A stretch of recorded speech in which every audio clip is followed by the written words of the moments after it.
लगातार 2 दिन बिकवाली के बाद विदेशी निवेशकों की वापसी से बाजार में आज यानी 16 अक्टूबर को शुरुआती कारोबार में बाजार बड़ी बढ़त बनाते हुए दिखे। सेंसेक्स 300 पॉइंट्स की तेजी के साथ कारोबार कर रहा था, वहीं निफ्टी 80 पॉइंट्स की तेजी के साथ 25,400 के ऊपर था। बैंक निफ्टी भी 300 पॉइंट्स की तेजी के साथ ट्रेड करता दिखा। मिड कैप और स्मॉल कैप इंडेक्स में भी आज खरीदारी देखने को मिली। निफ्टी पर प्राइवेट बैंक इंडेक्स में सबसे ज्यादा खरीदारी दिखी। इंडेक्स 1% तक चढ़ गया। आईटी में हल्की बिकवाली को छोड़ दे तो बाकी लगभग सभी सेक्टोरल इंडेक्सेस हरे निशान में कारोबार कर रहे थे। निफ्टी पर axis bank, Adani ports, Adani enterprises और टाइटन में खूब तेजी थी। वहीं HDFC life, SBI life, Shriram finance और इन्फोसिस में गिरावट थी।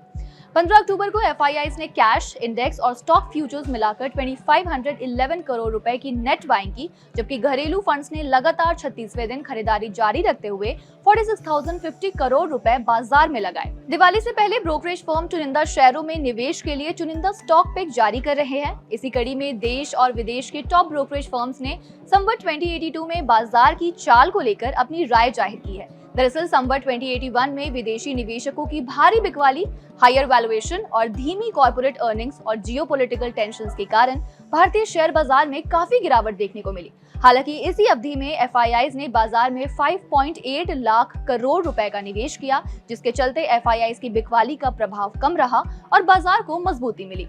पिछली दिवाली के बाद से सेंसेक्स 3.3% और निफ्टी 3.9% बढ़ा है, जो पिछले 3 सालों में उनकी सबसे कम एनुअल बढ़त है।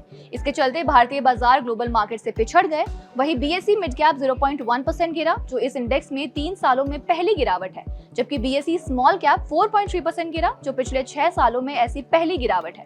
संवत 2082 के शुरू होते ही ग्लोबल और घरेलू ब्रोकरेज फर्म भारतीय बाजारों के लिए सतर्कतापूर्ण पॉजिटिव नजरिया जाहिर कर रहे हैं। घरेलू ब्रोकरेज फर्म कोटक सिक्योरिटीज को लंबे समय तक अर्निंग में डाउनग्रेड के बाद काफी स्थिरता की उम्मीद है और वित्त वर्ष 27 में निफ्टी 50 के लिए 18% की अर्निंग ग्रोथ का अनुमान है।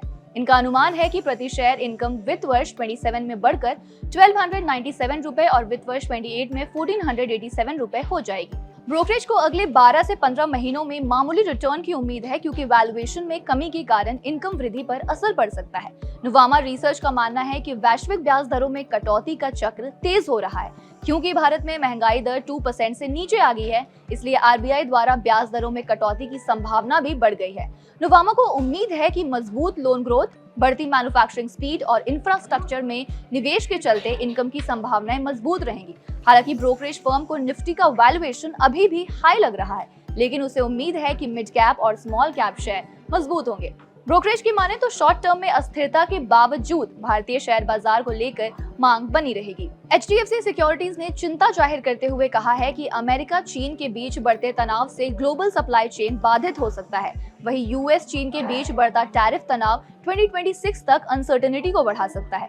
हालांकि एचडीएफसी को भारतीय बाजार में बढ़े हुए वैल्यूएशन के बीच कुछ चुनिंदा शेयरों से खास मुनाफे की उम्मीद है। इनमें house hold consumption, financial, electricity और इंजीनियरिंग सेक्टर्स की कंपनियों के स्टॉक्स शामिल हैं।